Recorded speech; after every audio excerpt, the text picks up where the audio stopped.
Derby. Kentucky Derby.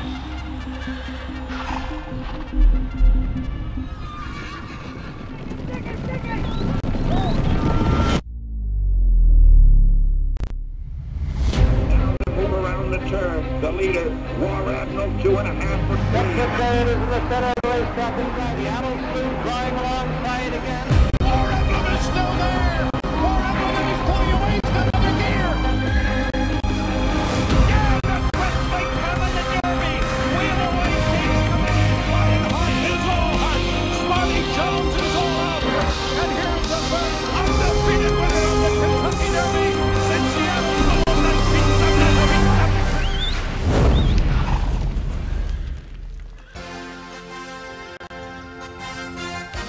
It is less than a week until Kentucky Derby 144, 6 days to be exact. The Kentucky Derby presented by Woodford Reserve. The Kentucky Derby Work Show presented by TwinSpires.com. Let's take a look at the headlines for today. Lots of important workouts this past weekend. Yesterday, Sunday, they were headlined by Good Magic, as Chad Brown says he's as good as he's ever been. A couple of riders have been named. We have all 20 now. Luis Contreras named on Bravazzo. Florent Giroux, we knew this one a couple of days ago. He has been named on Noble Indy. That has been confirmed. And Hofburg, important workout today. The runner-up from the Florida Derby is scheduled to have his final work towards the Kentucky Derby for Hall of Fame trainer Bill Mott. Joe Christofek alongside Ed DeRosa. And Ed, lots of activity this past weekend, the final workouts. And like we were talking before the show, nobody has over the top crazily wowed me. There's still a couple of horses that haven't arrived yet, but nobody has really touted themselves on the negative side either. It's just kind of been go with the flow, so to speak. Yeah, steady as she goes for sure in the works. You know, really listening to Brandon and Gary, it sounds like of all the workers here, Lone Sailor has probably impressed them much, especially relative to his odds. So something to watch for going into the race. And this is the first year I can remember. I mean, arrivals are always a big deal, horses coming in.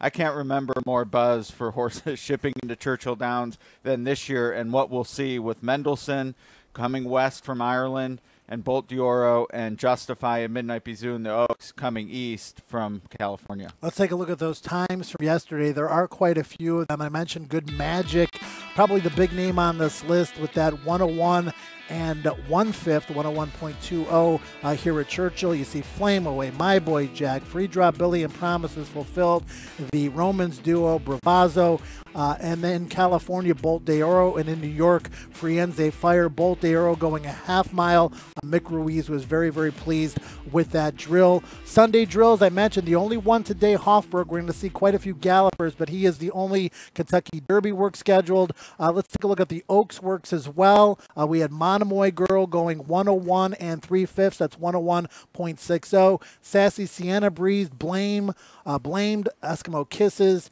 and in California, Midnight Bisou and Rhea. We haven't seen them yet. They're going to be here early this week. They're looking very forward to their arrival. 100%. And Midnight Bisou, I think, went out at like 4:30 in the morning. So we'll see what time Mr. Gowans has her coming out here, hopefully a little later, so we get a chance to see her. Rhea gives us a beat on Mendelssohn, a horse Mendelssohn beat. Won a stakes race here at Churchill yesterday, so a lot of the pieces coming together 6 days out. Very proud to have the CEO of Windstar Farm, Elliot Walden, as our special guest. He'll be coming up in segment 2. But for now, we're going to send it to the 3rd and 4th members of our team to kind of take a look back at what they saw on the racetrack yesterday. James Scully and Brandon Staubel, guys. Good morning, fellas. Yes, champion 2-year-old male, Good Magic, Breeders' Cup Juvenile winner, headed yesterday's work tab, Brandon, and want to get your thoughts the day after Good Magic's final work. Yeah, I think exactly what the barn wanted, stretching out well to the wire, and good gallop out. Just what you want to see coming into the race. So it wasn't a wow me work, but it was a very solid work, James. Yeah, here we go. We're showing him break off here, Brandon, on the backstretch. Just looks like he eases right into it. Yeah, typical barn, what they want to do early on is try to get the horse to settle a little bit. Typically, they don't want him to do too much early, so you're going to see a pretty strong hold, what I call like a stout restraint. And you're going to see the splits on the screen there, 24 and 4 to the quarter pole. You can really see that he's tugging at the jock, but the jock is got a good hold, and at the same time, he's somewhat relaxed, so he's not running off. Okay, if you see the head up and you see him kind of tossing his head up, then that's when we say running off, James. But you're going to see him hit the quarter pole here. Nice little stride and throw those ears up. That's one thing down the lane too. You're going to start to see him open up and stretch out a little bit, and that's what the barn wants to see. They want to see him stretch those legs out down the lane, lengthen the stride out there. Gorgeous looking runner. You know, you can't knock the flesh, James. The coat on the horse, everything looks good. He's stretching out well to the wire. He's going to get a little nudge late here, and then we've talked about that before. That's just signaling to the horse that, okay, I want you to pick it up. I want you to finish up past the wire. So how did this work compare to his next to last work? I know we talked about that earlier in the week. Yeah, I like this one a little better. For sometimes that work coming out of the race, you just don't know what to expect because you know, they could be fresh, and at the same time they could be a little sore coming out of the race. You don't know. So he looks good here. You can see he's kind of pushing on him just a little bit to finish up. Good gallop out here, and exactly what you want to see. All right. Well, thanks for that analysis, Brandon. Back to you, Joe. Promises fulfilled breezed yesterday as well. Our producer Keith Wetzler absolutely loved the breeze. He's like, we got to show this workout again. So I want James and Brandon to talk about promises fulfilled, an obvious speed threat in the Kentucky Derby, guys. Yeah, definitely. Here he is. Definitely, everybody's expecting promises fulfilled to go right to the lead. Brandon, what did you think about his move?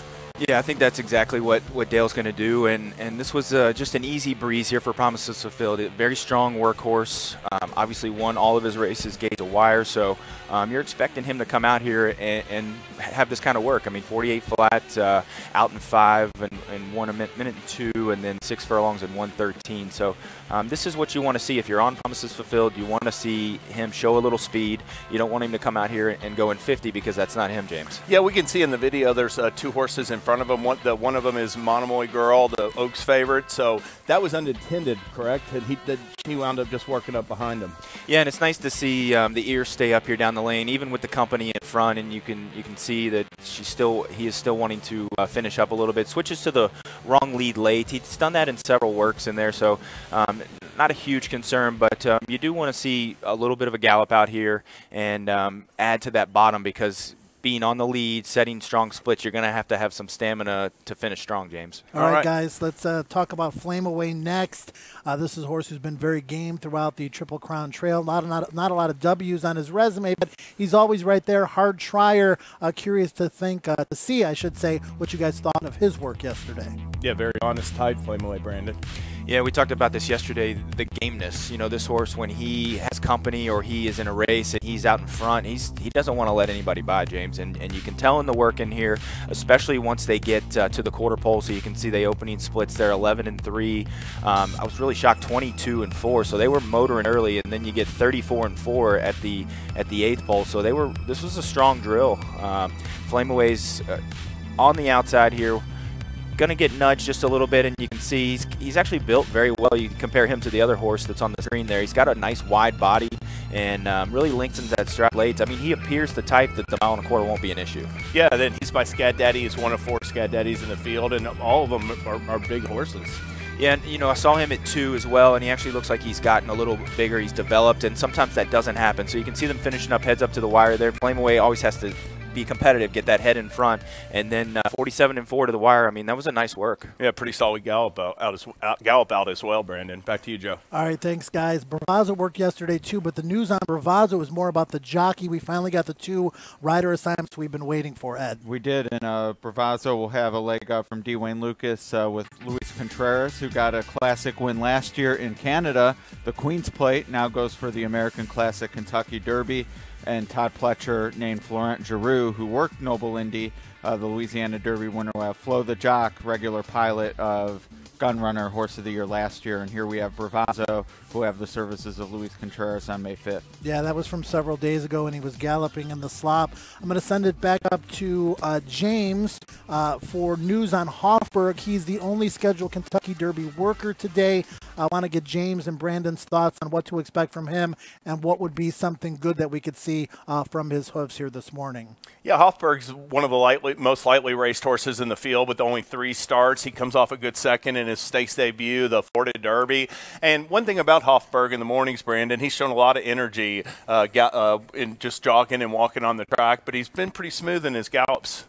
Yeah, he really wants to do something, James, and that's what that tells me. He really wants to get out there and stretch his legs and open up the lungs a little bit. So typical Bill Mott would be just an easy half mile in company or solo. We don't know yet, but yeah, typical Bill Mott, half mile, easy, but Hofburg definitely wanting to do more, James. Do you see him as a possible exotics player? Definitely. He's an improving horse. He's by Tappet, and we know the Tappets, when it comes to the bigger races, that they're going to be ready to run. And like I said, he's an improving horse, and he's lightly raced. So definite plus for him, extra distance, and could see him definitely getting a piece late. All right, back to you, Joe. Well, for me, James, I don't want to say correct you, but you asked Brandon if he's an exotics player. I just want to make it clear. I think he's a win threat. All right, we'll have to see how that all plays out. The draw coming up for the Kentucky Derby on Tuesday, and we want to get some questions for you from you on social media, whether you're watching on Facebook, YouTube, Twitter. Don't forget KentuckyDerby.com/works. And we want to welcome some people. Good morning to Genevieve in Toronto, Mindy in Michigan, Michelle from South Wales, United Kingdom, people watching from all over the world on social media, and we want your questions. Coming up next, we have trainer Elliott Walden, former trainer, I should say. He's now the president, CEO, and racing manager of WinStar Farm. Feel the excitement with TwinSpires.com, the official betting partner of the Kentucky Derby and Breeders' Cup. With TwinSpires.com, place legal wagers and watch live horse racing wherever you are on any device. Sign up, play, and win today. New players use promo code WIN100 on sign up to start your $100 bonus. TwinSpires.com, you can bet the Kentucky Derby. Get the TwinSpires.com app to receive special offers and the most up-to-date information. Terms and conditions apply. Void where prohibited. Please wager responsibly. Where the sun shines bright on my old Kentucky home. It's summer, the people are gay. The corn tops ripe and the fields are all in bloom, and the bird music all the day. Today, we share the best of Kentucky. It's our Woodford way. Oh yeah, that's been good. We are back on the Kentucky Derby Work Show presented by TwinSpires.com. Again, Derby and Oaks training exclusively 7:30 to 7:45 Eastern Daylight Time. Let's take a look at a Kentucky Derby flashback, as it definitely is one that our guest loves to remember.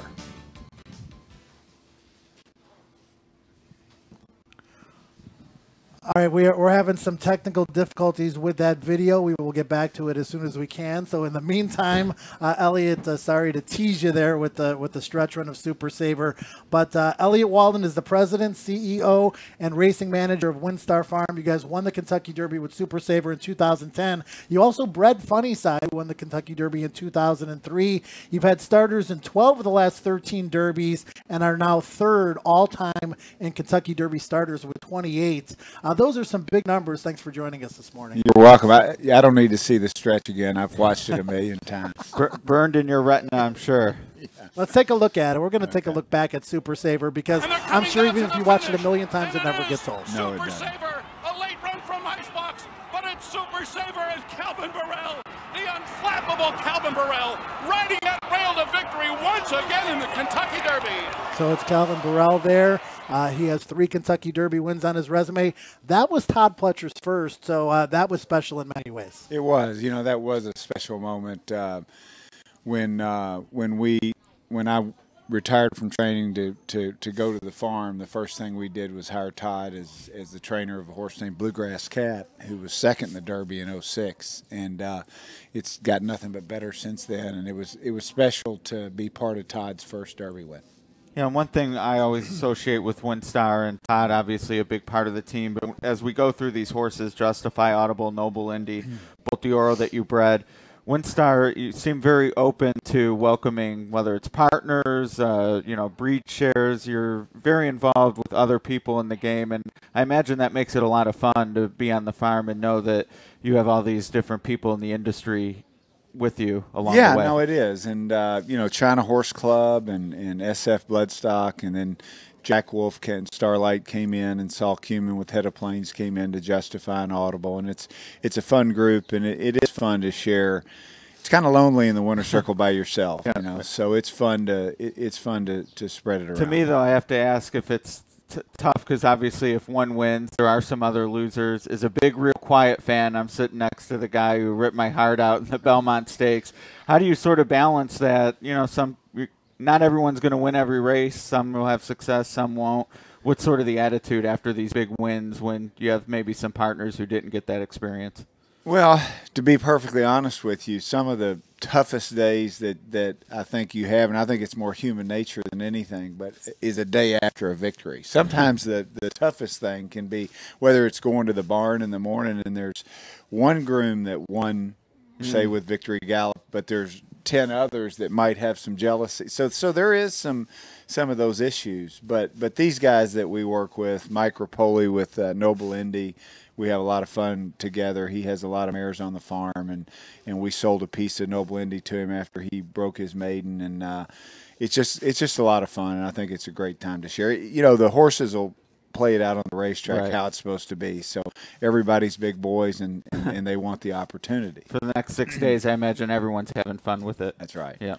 Let's go through your horses. The over and under on the number of photographers that are going to be here when Justify gets off the van. I mean, we're all waiting for him. Everybody's anxious to see Justify. He is just poetry in motion.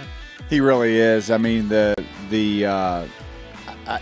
highest compliment that I think we've gotten on Justify is when Bob Baffert tells me he's the best looking horse he's ever trained. Now, you know, that's Bob Baffert saying that. He's won 4 derbies, and that's a pretty, you know. And a triple. He didn't say he was the fastest or the best, because he's got to prove that. But he said he's the best looking horse he's ever trained. So I mean, that's saying something.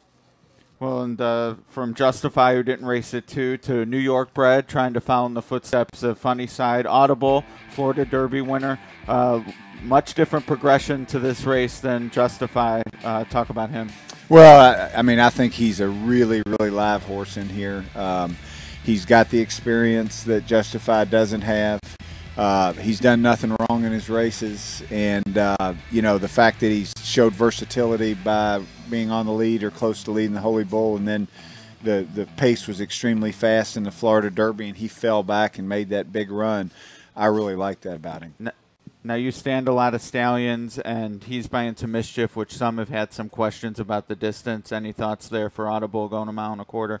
Not really. I mean, I think you've got to take each horse as an individual, and the fact he's run a mile and an eighth in the Florida Derby, I don't have any concern about it. I mean, Beholder ran as long as you want, and she's a half brother to That's true. Into and Mischief. by Henny Hughes, who's some thoughts type. So I'm with you. Good point. Let's talk about Noble Indy. When I was back at Todd's barn the other day, we talked about all 4 of them. And he's like, don't forget about Noble Indy. Nobody's talking about him. He doesn't get the respect he deserves. He's a fighter. He is a fighter. You saw that in New Orleans. And, you know, the fact that he came back, it was great, too, because Florent worked him a couple days ago. And he said, boy, this horse really likes me. You know, because he was able to sit off the other horse. He wasn't rank. I think he's a very big sleeper. I think in most derbies over the last decade, he'd be a horse you'd be talking about because of the depth of this field. Mendelssohn coming, Justify, Audible, Good Magic, 2-year-old champion in here doing well. You know, he's kind of down the list a little bit, but yeah, I wouldn't sleep on him because he's gonna run well. There's a lot of ways to get to the Derby. You can buy at a yearling sale. You can buy in a little later when they're at the races. You can breed a horse, as you did with Funny Side. Bolt d'Oro in that vein, racing for Mick Ruiz, but bred at Windstar Farm. Talk about him. Great horse. Coming to the races. Yeah, I think and he's as live as any of them. I mean, I think you look back and see horses that were second in their prep, you know, and come up and win the Kentucky Derby, and he's so consistent. Have a lot of respect for him, very proud of him. The only bad thing about Bolt d'Oro is the mother died having the foal right after him, so it's unfortunate from that standpoint. But what a fabulous horse, and he was our best yearling that year. We took him to Saratoga. They bought him, and Mick's done a fabulous job with him. Let's talk about the breeding, the sales, how you decide which horses you're going to race, which horses you're going to sell. It's a fascinating world, and it's a world I'm starting to get more and more into now with researching pedigrees, going to sales, and so on and so forth. How do you guys decide which ones you're going to race, which ones you're going to sell? Well, we sell 95% of them. So we typically have about 100 yearlings a year. 90 to 95 of them will be in the sale. So we're primarily sellers, but we're also buyers because, you know, I think the market's best upheld if everybody participates on all fronts.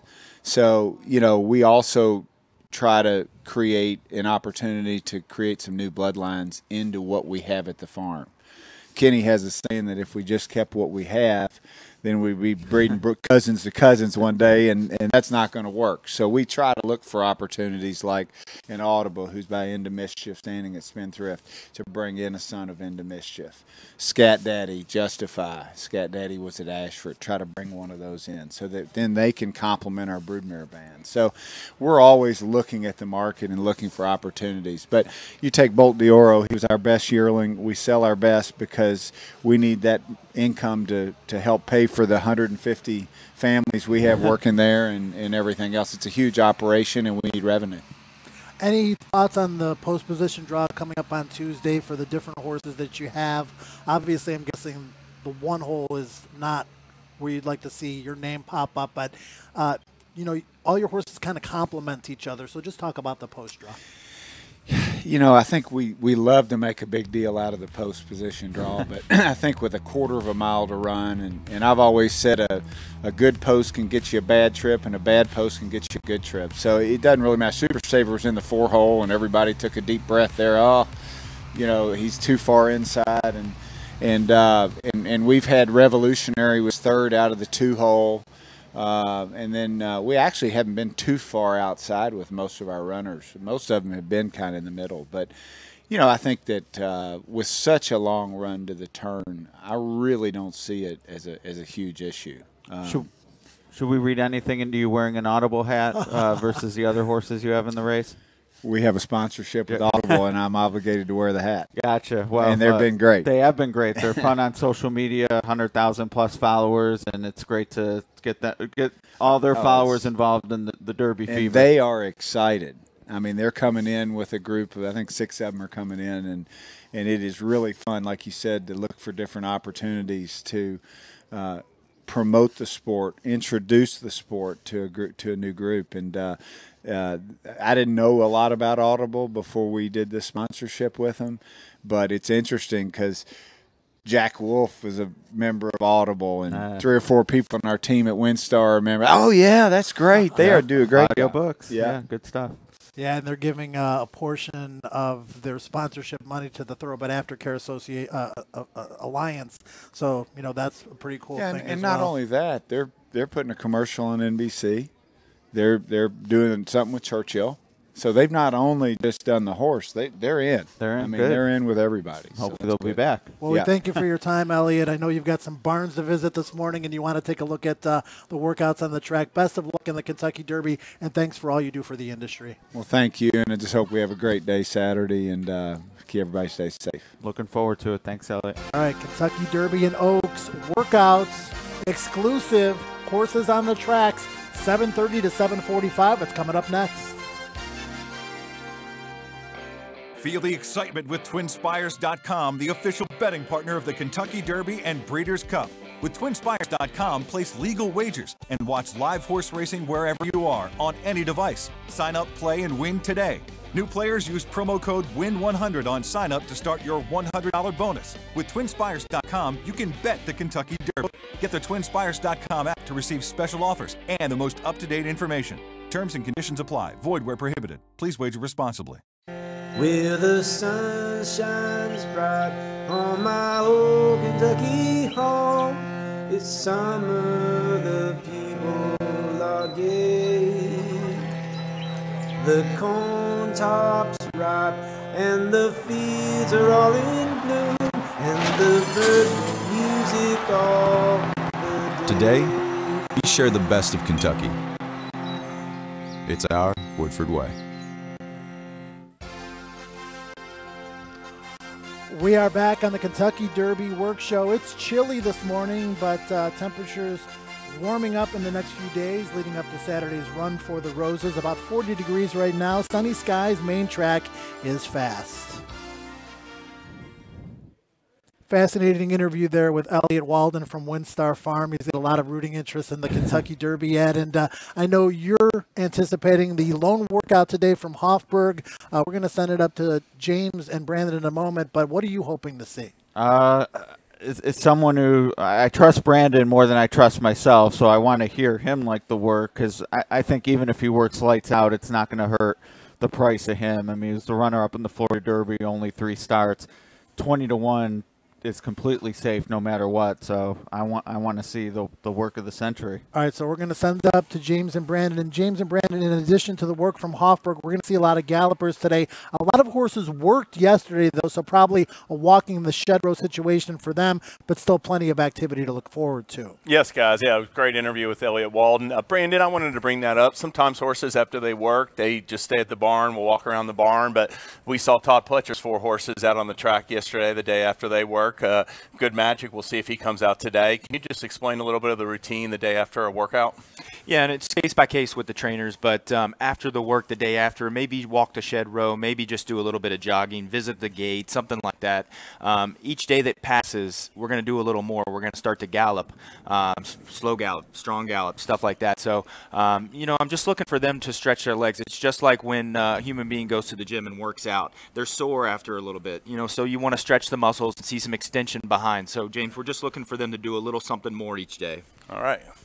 Back to you, Joe. So, looking forward to the Hofburg work. We've just gotten confirmation that we're going to have a second guest today, jockey James Graham, who's going to ride in his first Kentucky Derby. He's aboard Lone Sailor, and we've been watching Lone Sailor train all week here. In fact, about a week and a half. Yeah, since that tremendous work that he had in 57, 2 seconds faster than anybody else that won 5 furlongs Thursday before last. James is excited, and why wouldn't you be? He should be, and you know, Brandon said yesterday, Lone Sailor to him a threat for the top 2. I think a lot of what I've heard a lot this week, people throwing around, I like him underneath, and it's every horse except Friends Fire, basically, that they like underneath. I think as a bettor, you have to take some stand somewhere, but Lone Sailor won't be one that I take a stand against with. Working too well. I thought the Louisiana Derby's underappreciated, so you're getting a price from that regard. Here is Lone Sailor's last breeze. He's clearly coming to the race the right way based on workouts and that last race. I mean, runner-up to Noble Indy, my boy Jack came back and won. There's just too much to like on a horse who would be no less than 30-1. There's been a lot of hype on Lone Sailor from Tom Amos, the trainer, and Brandon Stauble. I remember Brandon last fall raving about how good this horse looked in the flesh and how good he was training. And he's advanced from his 2-year-old year to his 3-year-old year after Tom Amos kind of got him figured out a little bit, putting the blinkers on, taking him off. Now he's a deep, confirmed closer. And that's the job of a trainer, is to maximize a horse's talent, whether or not it's a Kentucky Derby horse or a $5,000 claimer. Tom Amos has his horse figured out now. Yeah, and he's had the range of class levels, working with Maggie Moss. She likes to play the claiming game. So, yeah, he's very good at finding a horse's strength and playing to it and improving him. Lone Sailor, to me, is interesting when you compare him to Vino Rosso, who also disappointed sort of between coming out as a 2-year-old, and there was, you know, some high expectations in Stakes Company when they made their 3-year-old debuts. Vino Rosso won the Wood Memorial, though, so that makes his price much lower. Lone Sailor second. If he had actually won the race, we'd be looking at a lower price on him. To me, they have very similar form cycles. I'm not saying Tom Amos is Todd Pletcher, but he's right there with him, I think, on a day-to-day basis with Horse Flash. The price is going to be right on Lone Sailor. Lots of star power still to arrive here at Churchill Downs, and the names of Justify, Bold Deoro, Midnight Bisou, and, of course, Mendelssohn, who continues to fill up my queue with social media questions. Let's send to trackside now as horses are starting to put their hooves on the racetrack for the designated Kentucky Derby, Kentucky Oaks training time. You're going to see those bright yellow saddle towels indicating Kentucky Derby horses. You're going to see the pink saddle towels for the Kentucky Oaks horses. And let's send it back up to James and Brandon now with Hofburg coming out onto the racetrack. He's going to kind of just mull about a little bit, take a look at the scenery, guys, before he warms up a little bit before his scheduled workout here today. Yeah, we talked about it earlier, Brandon. Really, he's got a presence on the track, Hofburg does. He's a very bright, good-looking horse, and it looks like everybody's excited to see what he can do today. Yeah, and this is typical Bill Mott here. He'll bring his horses out, let them sit there for a little bit, kind of just take everything in, and then you can see that he's going to have a workmate today, another chestnut. You're right, James. He has a presence about him out here. You get those ears up, and just the way he's moving, he's got a little bit of swagger to him. Yeah, are you expecting a half mile, 5 furlongs? Is it? Do you know Mott's routine at all? Typical Bill Mott would be a half mile. He's not a guy that's going to gallop out real big. They do a lot of extra work even before the work sometimes. So he's not going to be a guy you're going to see a big double, triple gallop out, something like that. But just an easy half in company, and let's see how he looks out here.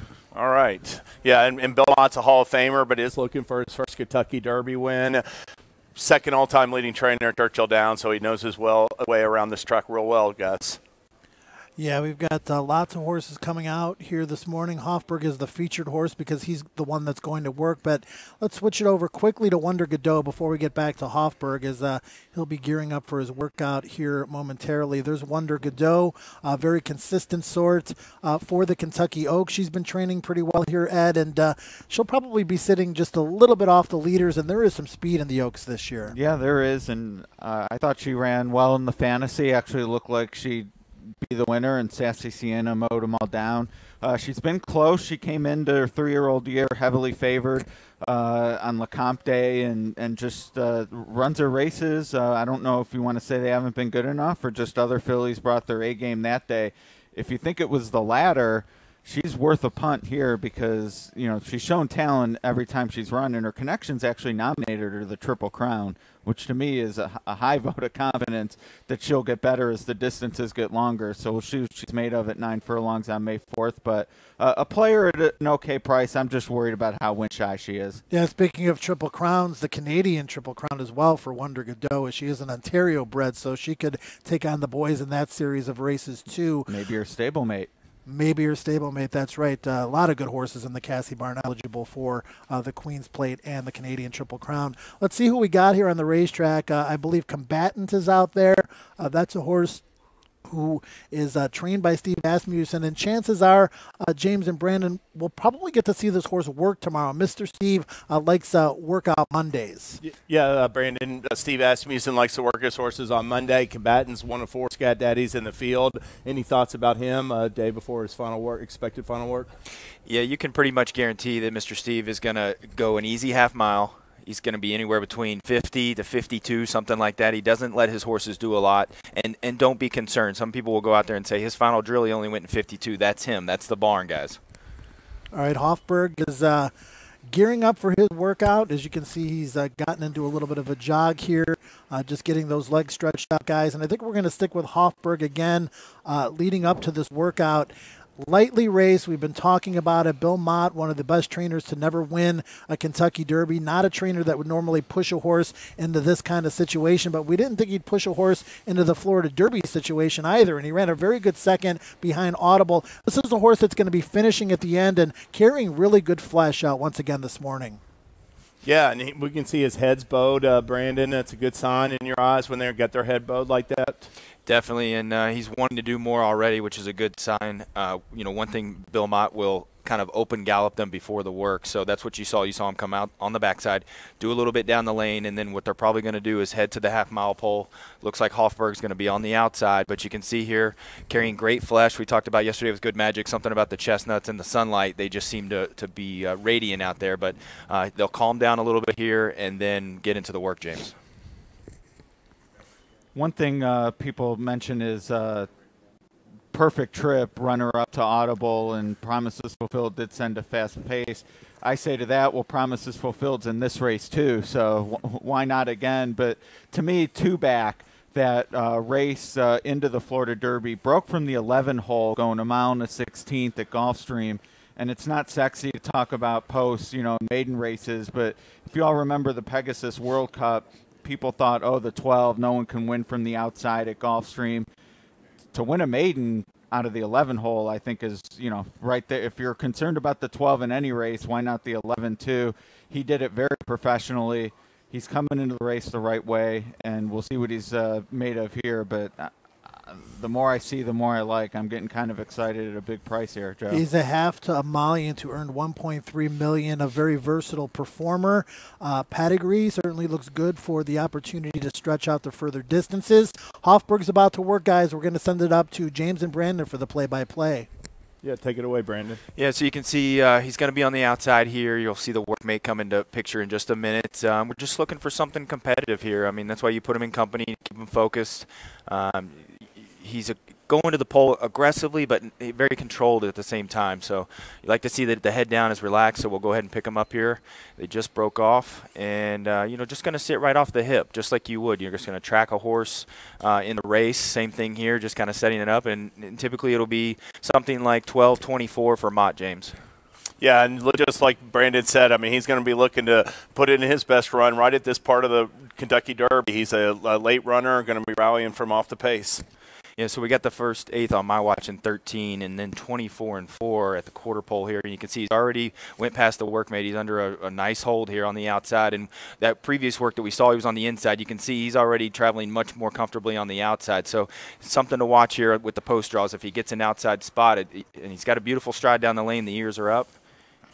Yeah, and that's a good point about the inexperience with the post draw. If you have a horse like Hofburg or Justify, obviously you want to be a little bit outside of not those inside gates. Yeah, and he did that very easily. I got him to the wire in 48 and 2 on my watch with a last quarter in 23 and 3. That's a really nice move.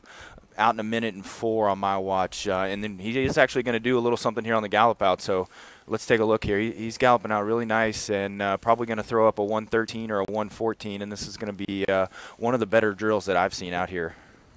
Yeah, that is a strong gallop out. Really accelerated into the first turn after he hit the finish line. Guys, we talked about Bill Mott as a Hall of Fame trainer. He's trained so many good horses over the years, 10 of which have earned over $2 million in their careers, including Cigar. We talked about the fact that he's winless in the Kentucky Derby 0-7. What's even more shocking is he hasn't even started a horse in the Kentucky Derby since 2009, Ed. He did win the 2010 Belmont with Drosselmeyer, but it's surprising. I guess I didn't realize that it's been several years since Bill's even been here with a horse. Yeah, we asked Elliot Walden what it's like to balance all the different relationships, and Bill Mott trained Drosselmeyer for Windstar, and even though this horse for Judd Mott not involved in Windstar, any of the big names, I can't imagine people in this game will be happier for if Bill Mott hoists that trophy on May 5th. So, the Derby really isn't his style. I mean, Cigar came into his own much later in his career. Some of the horses he's had for Judd Mott, like Emollient that you mentioned, was a synthetic and turf type. So, the Derby really isn't what you associate with his name, but one of the all-time greats for sure. For an all-time great race, maybe it's his time with Hofburg. And he wouldn't be here if he didn't think this horse had a shot, and I think that's what we've been emphasizing over the course of the last several weeks. Okay, guys, more activity on the racetrack. We're going to send it back up to James and Brandon. My Miss Lilly, we had trainer Mark Hennig on as a guest just a few days ago. He was very high on her, and I think she's been training well since we've seen her here under the Twin Spires. Yeah, and my Miss Lilly, she's by Tappet. Hofburg's by Tappet. She's got 4 starts. He has 3. What do you think about my Miss Lilly, Brandon? She looks good out here, and one thing you're going to notice too, she worked several days ago, so this work for her is going to be a little more serious versus like a Wonder Godot who just came out and jogged a little bit. My Miss Lilly obviously has come out of the work well and looks good out here, and you can see one thing I like to take a look at too, James, is the extension they're getting behind, the push they're getting from behind, and she looks like she's pushing well, and that's what you want to see. Yeah, and good-looking, pretty great filly out there, Joe. And she's looking good enough. I want to remind Joe that we have a head-to-head, and I have my Miss Lilly, and you have Coach Rock. So I'm down. The bet is on. Yeah. I'm still down because Coach Rocks has looked good, I think, in her training as well. Okay, so she's about ready to break off here for the work, I believe. There's Coach Rocks. I think my Miss Lilly is about to break off for a workout. Do we want to get back to her and get a shot? Get it back up to Brandon and James? I think she's just galloping, Joe. Is she? Okay. She looks like that's a pretty serious gallop. But, yeah, I mean, looking good in the gallop. as we see my Miss Lilly, and again, I apologize for that. Looked like she was ready to break off there, but it looks like the rider has a little bit of a handful this morning.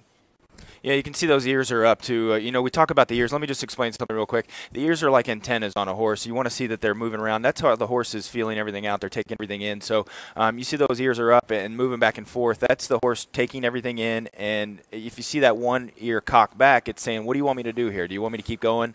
It shows intelligence, guys. No, that's a good point, Brandon. Back to you guys.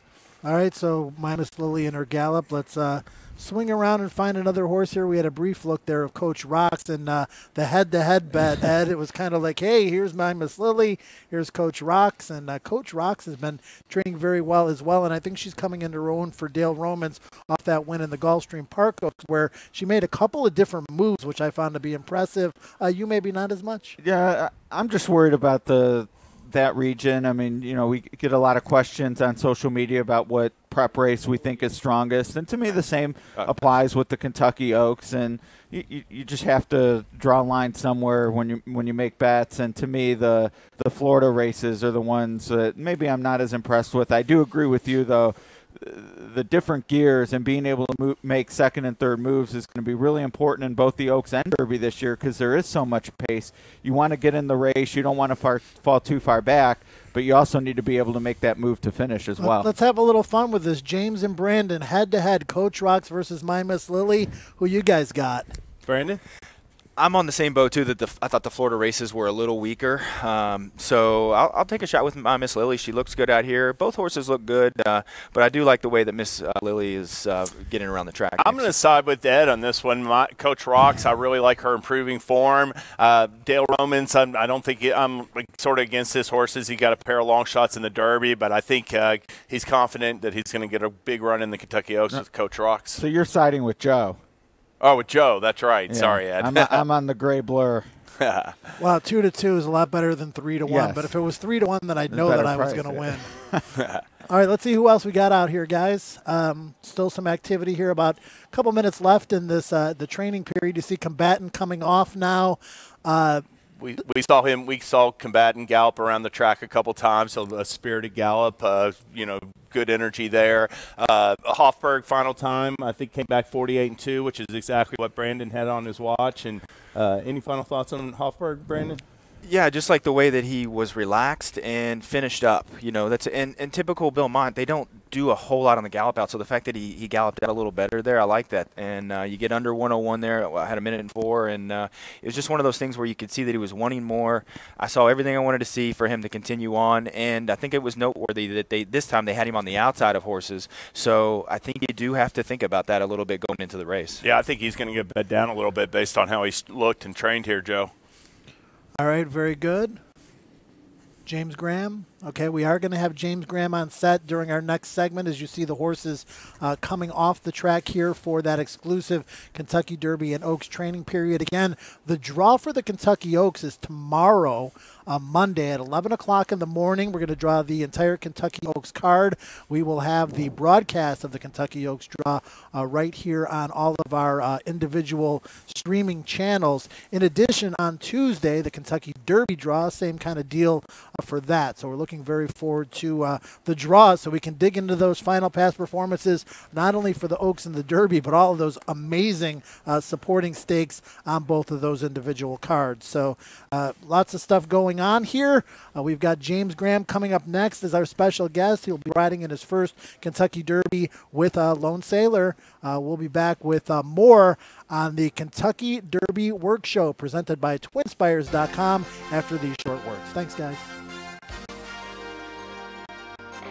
Feel the excitement with TwinSpires.com, the official betting partner of the Kentucky Derby and Breeders' Cup. With TwinSpires.com, place legal wagers and watch live horse racing wherever you are on any device. Sign up, play, and win today. New players use promo code WIN100 on sign up to start your $100 bonus. With TwinSpires.com, you can bet the Kentucky Derby. Get the TwinSpires.com app to receive special offers and the most up-to-date information. Terms and conditions apply. Void where prohibited. Please wager responsibly. Where the sun shines bright on my old Kentucky home. It's summer, the people are gay. The corn tops ripe, and the fields are all in bloom, and the bird music all the day. Today, we share the best of Kentucky. It's our Woodford way.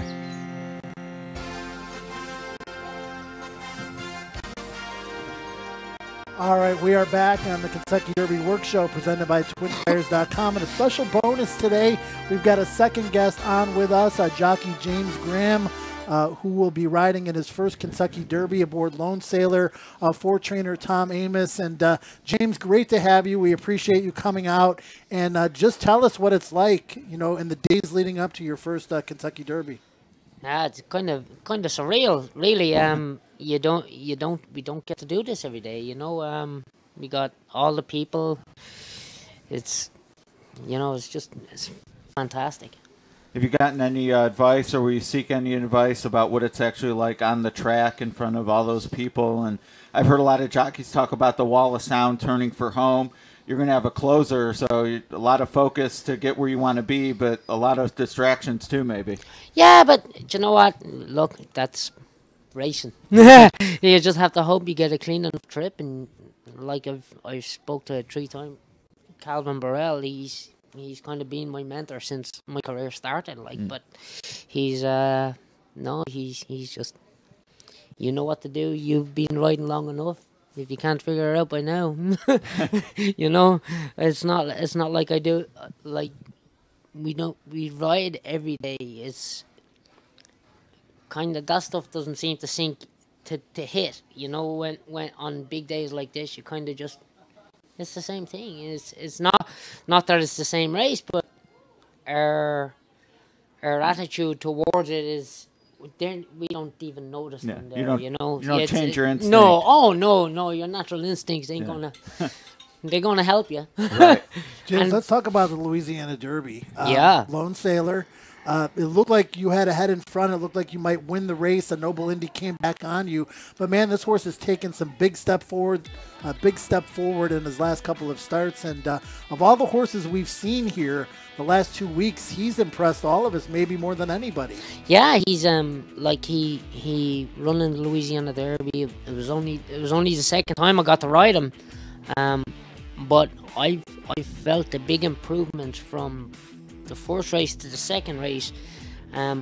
Might have got there a little too quickly in Louisiana Derby. If I didn't take my shot, I was afraid the hole would close. So I took my shot and I went, and he got there and he kind of got a little lost on me. Not that he kind of, oh, I'm here, so why? You know, so it was kind of, I said, oh. So I moved him back down to the other horse, and then about 3 more jumps before the wire, he run back after the horse. So it was, you know, he's a big baby. He's a little immature, and he's coming. We all hoping mentally that it comes in the steps, and the steps he's shown me since Louisiana Derby, he's taken 2 more steps for me, which is great. For the horse, it's great, and for Tom, Did feeling him underneath, trying to battle back when he sensed Noble Indy, give you some confidence that mile and a quarter's in his scope? I don't. His running style is going to help that a lot. Like he's not really a closer, but he's not a stalker either. He's like the second half of the second flight. You know, he's not difficult to ride. He's just kind of takes him a little while to warm into his task, if you know what I mean. But it's not he's got some quickness. He proved that in Saratoga when he broke his maiden. I don't know. The way he run with me in Louisiana Derby set me alight. Got me excited. I know it did Tom too. And look, you get beaten. That happens every day. But then with a horse like him that's taking the right step forward at the right time, who knows? Yeah. James, you said the horse is a little bit immature. He kind of cries for his mom when he's in the paddock. I mean, you'll hear him actually squealing. Tom Amos has talked about that. A little bit of a sign of immaturity. Will the horse eventually get over that? Yeah, you hope so.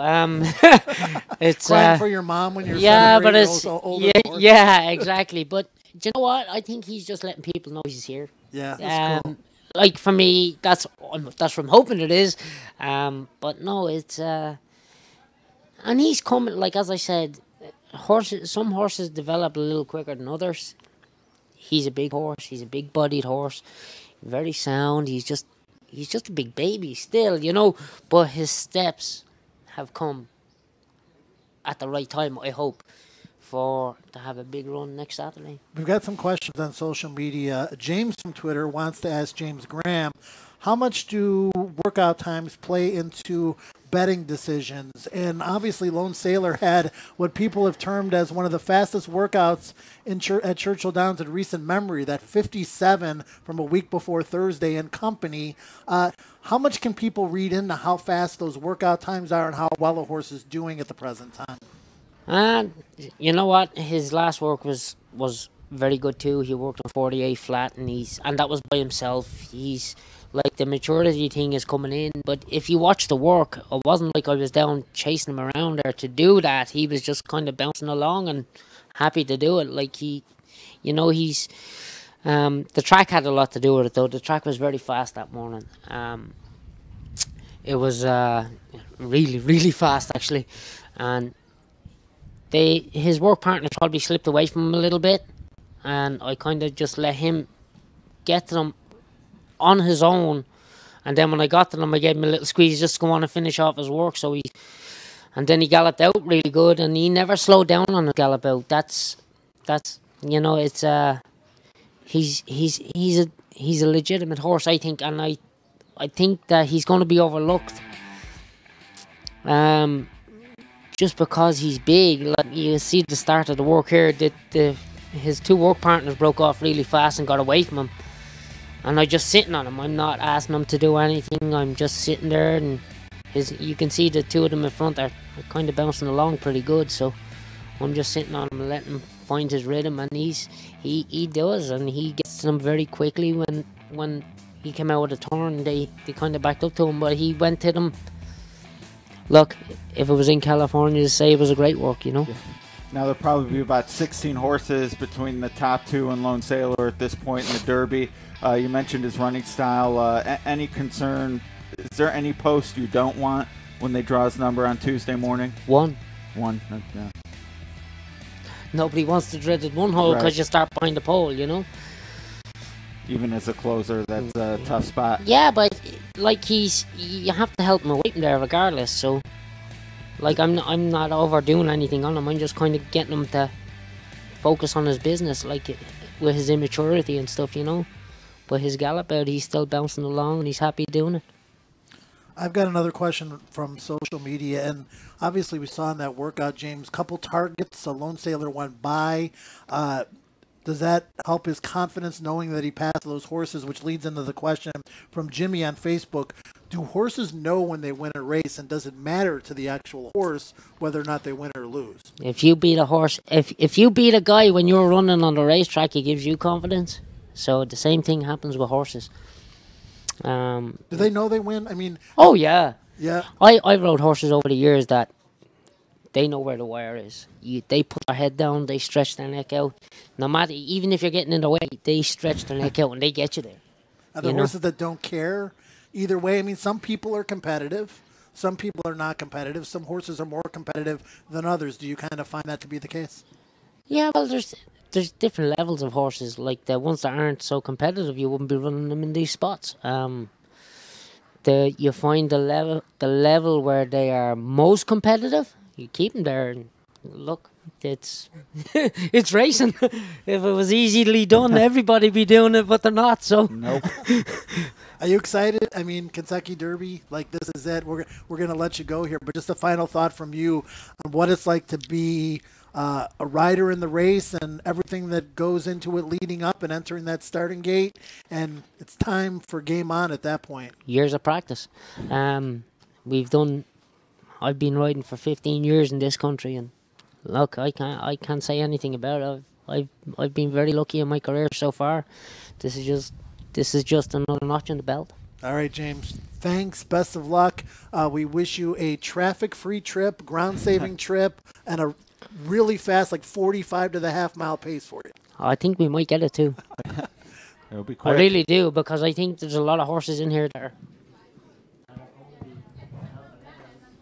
To me, looking All right, that's going to wrap it up with James Graham. We thank him for his time, and we wish him, again, the best of luck. We're going to throw it back up to James and Brandon for their final thoughts on what they saw on the track here today, guys. All right, Joe. Yeah, Brandon, we had a sharp half-mile workout from Hofburg. Want to get your final thoughts on the move? Yeah, he just looked really good out there, really confident, had a little bit of a swagger about him, and I like the fact that we saw a little bit of a gallop out as well. Not that Bill Mott is a big gallop out guy, but I like to see that his horses gallop out a little bit, especially going into big races. All right, yeah, we're going to have some more activity for the next few days, and we'll be back and talk a little bit about what the horses will do leading up to the Kentucky Derby tomorrow morning, Joe. Well, thanks, James. Thanks, Brandon. Thanks, Elliot Walden. Thanks, James Graham. Thanks to our entire staff. Thank you, Ed DeRosa. No Ohio references on today's show. You got anything? Just by you. No, I don't. I'm just thrilled. Hofburg looks so great. Definitely on my ticket. All right, well, that's going to wrap it up for today on the Kentucky Derby Work Show presented by TwinSpires.com. Monday, tomorrow, once again, 7 a.m. for the Kentucky Derby Work Show. And we're also drawing the Kentucky Oaks race and card tomorrow as well. So lots of activity as we continue to ramp up here on Kentucky Derby Week under the Twin Spires. For the entire staff, we thank you for watching and hope you enjoyed it.